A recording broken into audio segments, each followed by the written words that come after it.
di Indonesia. Ini seperti melibatkan juga instansi-instansi baik kepolisian, imigrasi, di bandara, semuanya pada kecolongan. Orang sampai nggak percaya ini bagaimana begitu banyak pejabat bisa kena prank begitu ya oleh satu orang begitu. Kita akan membahasnya lagi ada apa sebenarnya di hukum di Indonesia ini, sementara di kasus lain kita juga melihat ya akhir-akhir ini ada kemarin Novel Baswedan malah dituntut, pelakunya dituntut 1 tahun penjara. Belum lagi kemudian kita lihat lagi baru-baru ini aja lagi seorang emak-emak atau ibu-ibu yang nagih utang di Instagram. Kebetulan yang ditagih utang itu adalah istrinya Kombes begitu. Dituntut 2 tahun penjara. Ini ada apa dengan hukum kita sebenarnya? Kita akan berbincang ya dengan narasumber yang sudah hadir, narasumber plus 1 narahubung ini ya. Ada Neta Espane dari IPW ya, Indonesia Police Watch. Ya, selamat datang. Terima kasih.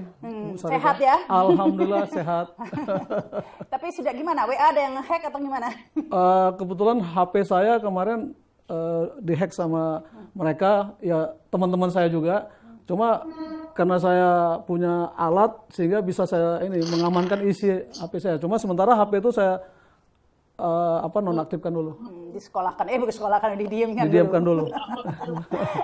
Itu kemudian ada Kurnia juga ya dari ICW ya. Selamat datang. Terima kasih Mbak Rahma. Ya, oke. Kemudian ada juga ini melalui Zoom ada Syahganda Nainggolan. Halo, Kak Syahganda, apa kabar? Ya.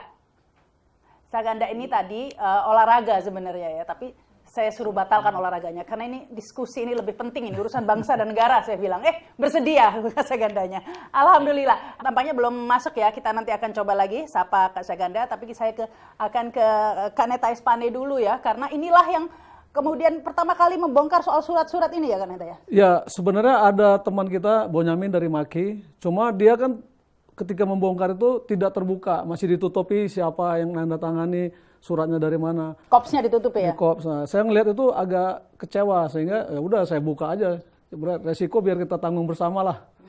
Maksudnya bersama saya gitu ya, bukan bersama dia. Toh semua itu surat asli kok saya dapat. Surat apa saja itu nih?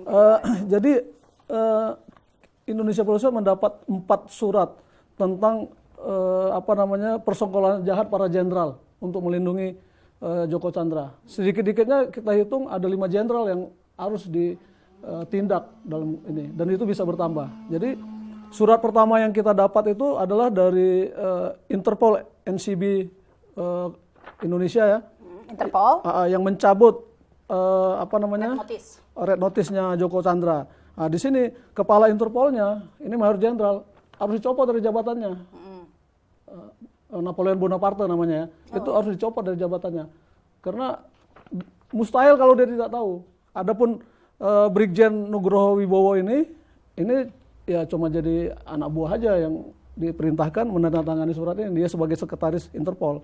Atau dari surat ini kemudian ada surat yang dikeluarkan oleh Barreskrim, Biro Koordinasi Pengawasan PPNS, yang menyebutkan Joko Chandra sebagai konsultan, kemudian memberikan surat jalan sehingga Joko Chandra itu bebas lenggang kangkung di Republik ini. Tunggu.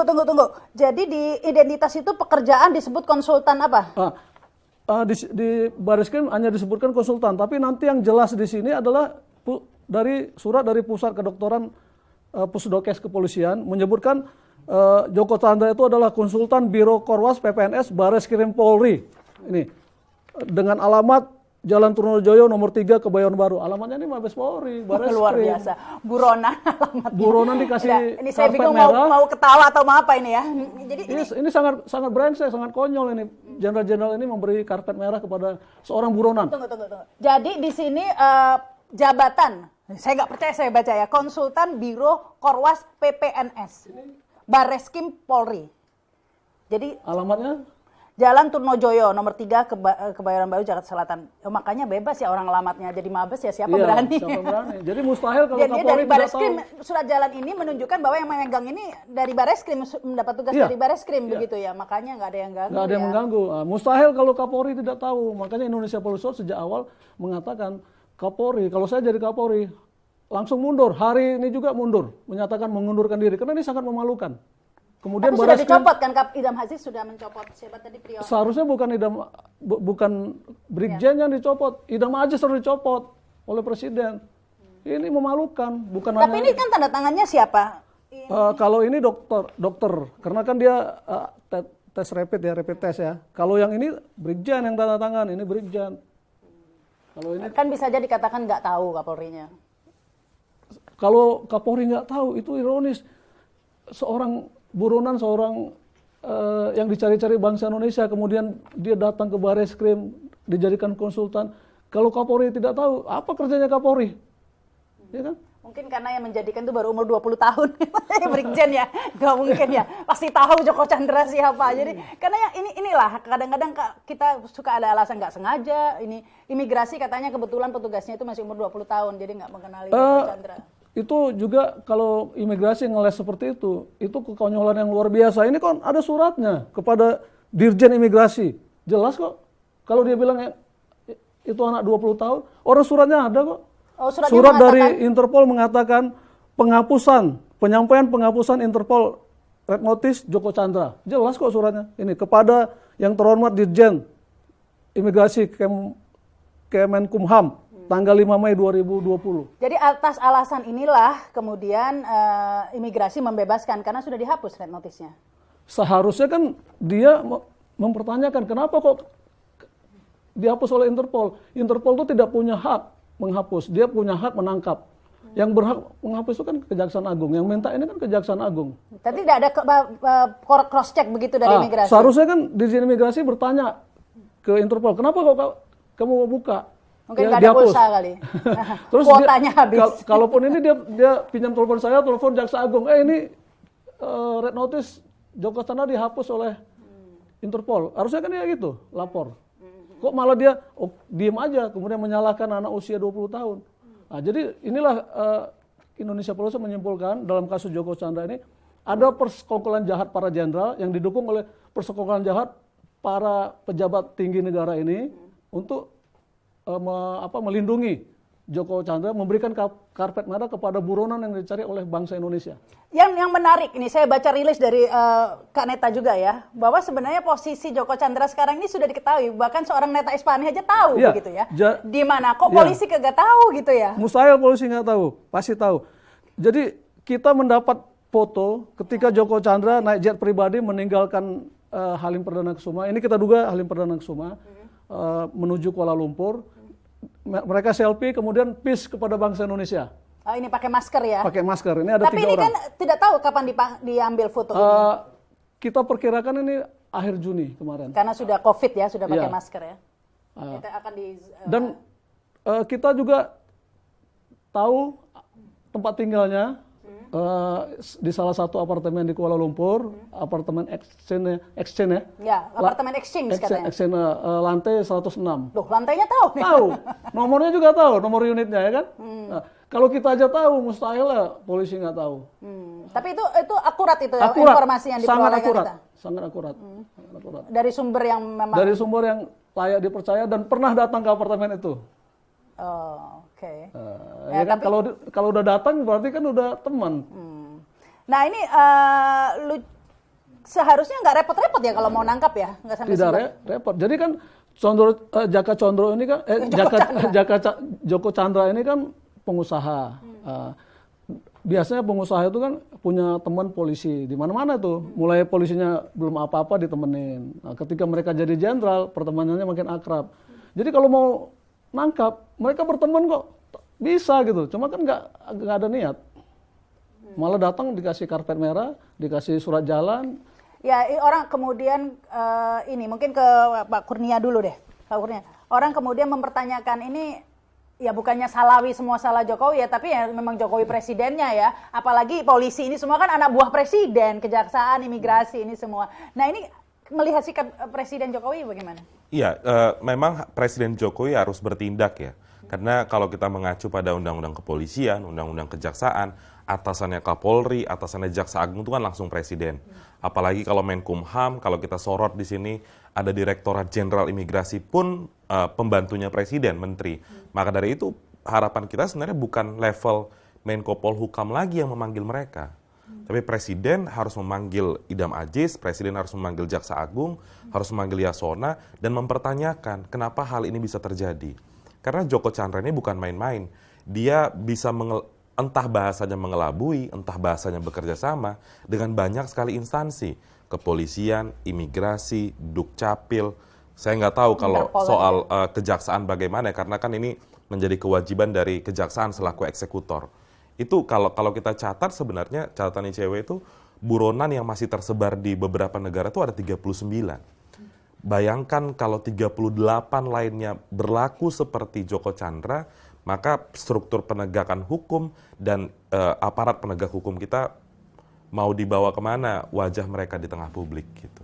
Ini mau dibawa kemana ini Kak Syahganda ya? Karena sebenarnya kalau kita tahu ya di publik bahwa akan dibentuk oleh Presiden tim pemburu hantu, bukan pemburu koruptor begitu.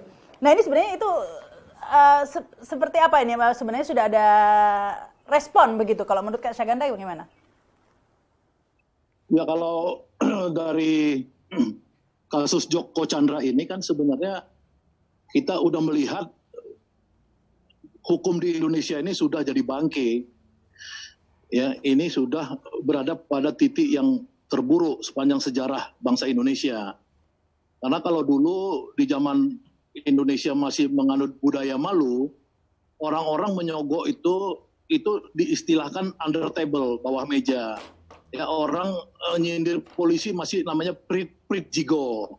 Ya, polisi masih malu-malu minta uang kalau di razia lalu lintas, yang ngurus SIM dan lain-lain. Kalau yang mau dikejar, mau diburu, koruptor yang mau diburu, ya perampok uang negara mau diburu itu menjadi konsultan jenderal-jenderal polisi, maka itu sebenarnya sudah bangke.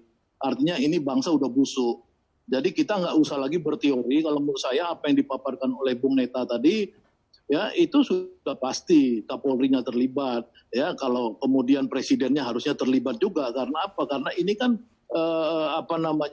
Jokowi ini kan mengamati terus soal kepolisian ini. Karena apa? Karena polisi kan adalah sandaran kekuasaan Jokowi yang kita tahu, bahkan kita curigai, saya sebagai oposisi curiga bahwa pemenangan Pilpres 2019 itu kan karena polisi bergerak. Saya dan teman-teman kemarin udah berusaha melobi Tito Karnavian waktu jadi Kapolri untuk menetralisir dan mencabut gerakan dukungan polisi kepada pemenangan Pilpres. Kita sampai sejauh itu dulu supaya polisi netral dan kembali mendukung promoter, ya profesional dan lain-lain itu supaya kepuasan publik pada polisi meningkat. Tapi ini kita lihat ya dalam berbagai kasus terakhir ini seperti kasus Novel Baswedan, Harun Masiku. Ya, Harun Masiku itu kan sebenarnya bagaimanapun harus dibuktikan bahwa dia tidak berlindung di PT IKA itu. Ya, itu kan ngeri kalau sempat PT IKA sebagai tempat perlindungan tersangka kasus hukum korupsi. Kemudian Novel Baswedan sebagai pahlawan daripada pemberantasan korupsi, matanya dibutakan, ya kan, kemudian dia kasus hukumnya dipermainkan menurut saya ya. Nah ini yang terakhir ini lebih lucu lagi kan, bagaimana gembong koruptor ya, salah satu walaupun kasusnya dianggap mungkin hukumannya setahun atau 2 tahun atau berapa, pokoknya dia simbol daripada koruptor dan itu kemudian bisa menjadi petinggi di kantor kepolisian Republik Indonesia, artinya sebagai konsultan resmi ya kantor kepolisian Republik Indonesia. Jadi kalau memang mau memburu koruptor, bagaimana Jokowi dan Mahfud MD mau membuat tim pemburu koruptor, orang koruptornya jadi Indonesia ini jadi raja. Itu aja saya pikir ini udah bangke lah. Aduh serem banget istilahnya, udah bangke katanya Kak Syahganda. Tapi respon dari orang jadi berspekulasi nih, seperti tadi Kak Neta mengatakan ini jangan-jangan ya Kapolri susah lah untuk dikatakan tidak terlibat. Bagaimana Brigjen bisa melakukan sampai sejauh ini begitu ya tanpa pengetahuan Polri.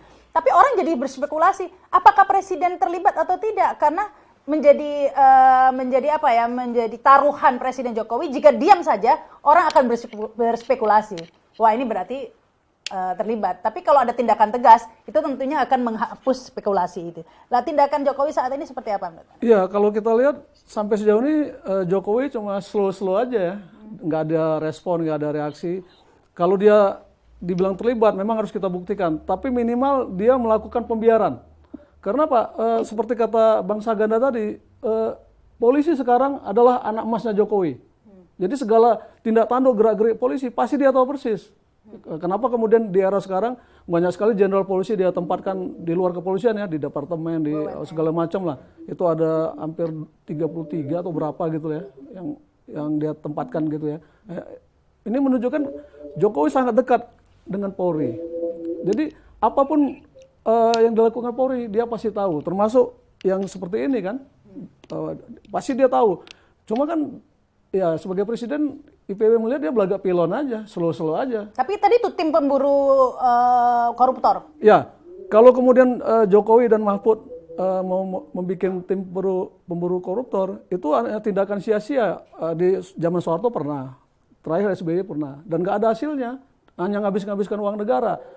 Buat apa Mahfud mau bikin tim pemburu koruptor? Orang koruptornya datang ke Mabes Polri nggak ditangkap, malah disediakan karpet merah, kemudian diangkat jadi konsultan, kemudian bisa lenggang kangkung kemana-mana. Jadi buat apa gitu? Jadi apa yang dilakukan Joko Chandra, apa yang dilakukan Polri dalam kasus Joko Chandra itu semakin membuat kenyataan bahwa Mahfud tidak perlu membentuk tim itu. Nggak ada gunanya.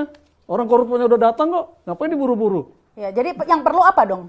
Nah, yang perlu sekarang itu dalam kasus Joko Chandra ini, Presiden harus bertindak tegas, copot tuh Kapolri. Kalau dia nggak mau mundur, copot Kabareskrim. Kemudian 5 jenderal yang saya sebutkan tadi, itu harus segera dicopot, dibawa ke pengadilan. Menkumhamnya ya, Sona sempat mengatakan, sempat menutupi ya ini keberadaan Joko Chandra. Ya, boleh saja dia sebagai menteri, sebagai orangnya Jokowi menutupin ini. Tapi kan semua orang udah tahu sekarang dia ada di Kuala Lumpur. Kalau dia mau nangkap kan datangin aja apartemennya. Ya kan? Udah tahu semua. Nah, kemudian kenapa saya katakan tadi persekongkolan jahat para jenderal dan para pejabat sipil di Indonesia? Karena bukti-buktinya udah nyata. Mulai dari imigrasi, ya kan? Pasti tahu. Kemudian dia mengkorbankan anak buahnya, itu konyol benar, nggak bertanggung jawab dia sebagai pimpinan, harus dicopot tuh dari jabatannya, dibawa ke pengadilan. Kemudian pihak bandara, ini bisa lolos ini kan? Dia naik jet pribadi, itu harus bertanggung jawab. Jadi banyak sekali yang terlibat di sini, karena saking banyaknya yang terlibat, IPW tidak yakin ini akan terungkap. Karena ini udah persekongkolan jahat yang menipu bangsa Indonesia untuk melindungi seorang Joko Chandra. Tapi saya penasaran juga nih, mungkin ada data dari Kak Kurnia ya, bahwa ini sebenarnya korupsinya cuma 900 miliar. Itu kan terhitung sedikit lah untuk hitungan Indonesia. Kan kita mainnya triliun biasanya. Ya. Apa-apa proyek itu kan biasanya triliun. Ini kan cuman itu yang di Joko Chandra malah 500 M saja kan ya. Yang 300 itu dibayarkan ke Bank Bali. Ini kan kasus Casey ya, mungkin ada yang mengingatkan lagi ke publik. Ini kasus Casey atau hak alih tagih piutang yang diambil oleh PT IKB, PT-nya Joko Chandra, sehingga Joko Chandra memperoleh pembayaran piutang itu sebesar 900 M. 300 M-nya diberikan ke Bank Bali, tapi sisanya 500 sekian 546 ya diambil oleh Joko Chandra. Yang menjadi masalah adalah yang buat bayar hutang itu ternyata uang negara, begitu, uang rakyat, begitu ya. Nah, saya heran, apalagi hukumannya sebenarnya cuma 2 tahun loh. Ini untuk hitungan koruptor sebenarnya ringan ya, karena dengan 2 tahun itu kan bisa main suap biasanya, ya itu dengan kalaupun terpaksa masuk LP kan bisa dibikin LP-nya yang mewah, begitu kan, seperti yang sebelum-sebelumnya. Ini mengapa menjadi buron? Apakah ini karena sebenarnya muaranya ke kasus yang lebih besar, BLBI misalnya, atau jaringannya ke arah yang lebih besar lagi gitu? Ya memang kalau data ICW 39 buronan itu mostly kasus perbankan. Paling banyak kasus Senturi dan BLBI. Jadi memang kalau kita bicara soal kasus korupsi yang menyentuh sektor perbankan selalu menimbulkan kerugian negara yang cukup besar. Kalau kita bicara soal Joko Chandra yang diwajibkan membayar uang pengganti 546 miliar, di buronan kita masih ada nama Samsul Nur Salim yang merugikan keuangan negara 4,58 triliun. Seperti kata Mbak Rahma tadi, kalau korupsi yang udah dia buron pasti nilainya triliunan gitu. Tapi kalau saya mau bicara soal dari sisi hukumnya, sebenarnya ini menjadi penting untuk mendesak Mahkamah Agung menghentikan sementara persidangan Joko Chandra. Sampai nanti Joko Chandra diperintahkan hakim untuk langsung hadir mengikuti persidangan. Karena ini menjadi menjadi urgent ya. Bagaimana nanti kalau Joko Chandra tidak mengikuti persidangan dan ternyata putusan PK itu membebaskan Joko Chandra, itu akan menyulitkan, semakin menyulitkan penegak hukum kita. Karena putusan PK nanti sudah menjadi ingkrah, sehingga penegak hukum kita tidak punya lagi kewenangan untuk bisa... Ya udah bebas dong. Kalau udah bebas. Maka dari itu sekarang menjadi penting, kalau memang terdeteksi Joko Chandra berada di Malaysia, menjadi penting bagi pemerintah untuk bisa menjalin komunikasi dengan negara Malaysia, karena kan kabarnya begini, bahkan ada lobby yang dilakukan oleh Jaksa Agung Malaysia kepada Jaksa Agung Indonesia untuk bisa menghentikan kasus Joko Chandra, itu yang kemarin sempat ramai di pemberitaan. Maka dari itu proses diplomasi kali ini harus dipimpin langsung oleh Presiden Jokowi. Saya rasa tidak cukup kita serahkan kepada seorang Yasona Lawli untuk melobi pemerintah Malaysia agar bisa kooperatif. Ini harus presiden langsung yang turun tangan. Ini mungkin ada apa ini kok pemerintah Malaysia melobi agar kasusnya dihentikan ini? Iya, mungkin Joko Chandra mempunyai investasi tersendiri di Malaysia yang menguntungkan pemerintah Malaysia sehingga Malaysia membackup total dari Joko Chandra, dan itu kemarin sempat dinaikkan oleh Tempo pada pekan ini pemberitaan itu. Iya. Bicara soal pemberitaan Tempo ini juga akan panjang lagi ya. Siapa sih sebenarnya Joko Chandra ini kok sedemikian sakti begitu ya? Bahkan beberapa tahun sebelumnya ya, Presiden Jokowi pernah bertemu dengan adik dari Joko Chandra dalam sebuah jamuan makan malam ya, Sangkara Chandra. Tapi kemudian diklarifikasi bahwa pertemuan itu tidak sengaja, begitu ya. Kita akan bahas saat lagi.